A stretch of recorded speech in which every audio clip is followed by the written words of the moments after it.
بسم اللہ الرحمن الرحیم۔ السلام علیکم ورحمۃ اللہ وبرکاتہ۔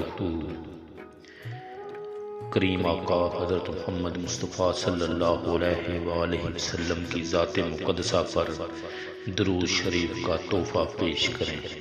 اللہم صلی علی محمد وعلی آل محمد۔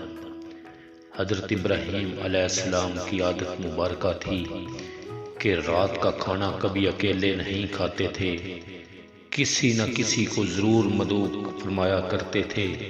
ایک رات حسب عادت آپ کسی مہمان کا انتظار کر رہے تھے کہ کسی نے دروازے پر دستک دے دی۔ آپ نے دروازہ کھولا تو دیکھا کہ وہاں ایک 70 سال کا بوڑھا تھا۔ اس نے کہا کہ مجھے کچھ کھانے کو دے دو، مجھے بے حد بھوک لگی ہوئی ہے۔ حضرت ابراہیم علیہ السلام نے خوش ہو کر فرمایا کہ مرحبا مرحبا۔ اس آدمی کے ہاتھ دھلائے اور اس کے سامنے کھانا رکھا اور کہا کہ بسم اللہ کیجئے۔ وہ بوڑھا بولا کہ میں بسم اللہ نہیں پڑھوں گا کیونکہ میں مجوسی ہوں۔ حضرت ابراہیم علیہ السلام نے غصے میں آ کر کہا کہ کھڑے ہو جاؤ، میں مجوسی کے ساتھ کھانا پسند نہیں کرتا۔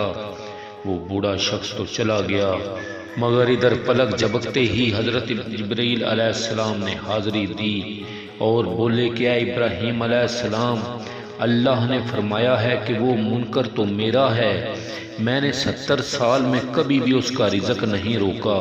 70 سال سے وہ میری نافرمانی کر رہا ہے، مجھے نہیں مانتا، مجھ پر ایمان نہیں لاتا، لیکن اس کے باوجود 70 سالوں میں سے میں نے ایک دن بھی اس کو بھوکا نہیں سلایا۔ حضرت ابراہیم علیہ السلام یہ بات سنتے ہی اس مجوسی کے پیچھے دوڑے۔ تھوڑی دور گئے تھے کہ وہ مل گیا۔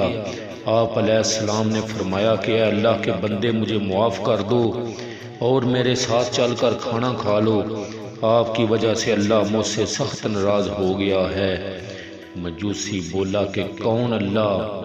آپ علیہ السلام نے فرمایا کہ وہ ذات جس نے ساری کائنات کو پیدا کیا ہے۔ اللہ وہ ہے جس نے ہر شے کو تخلیق کیا ہے اور خوبصورت شکل میں ڈالا ہے۔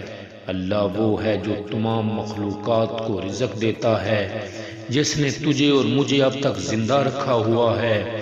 مجوسی حضرت ابراہیم علیہ السلام کی یہ بات سن کر رونے لگا اور بولا کہ کیا کہنے تیرے رب کے، اے اللہ کے بندے، تیرے رب کا تو اخلاق بہت اعلیٰ اور عظیم ہے، میں اتنے پیار کرنے والے عظیم رب پر ایمان لاتا ہوں۔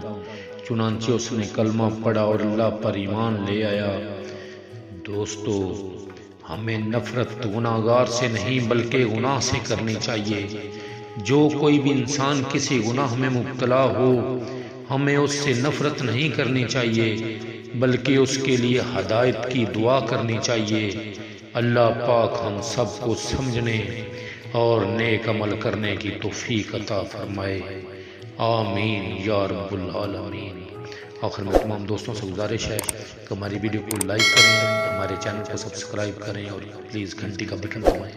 بہت شکریہ۔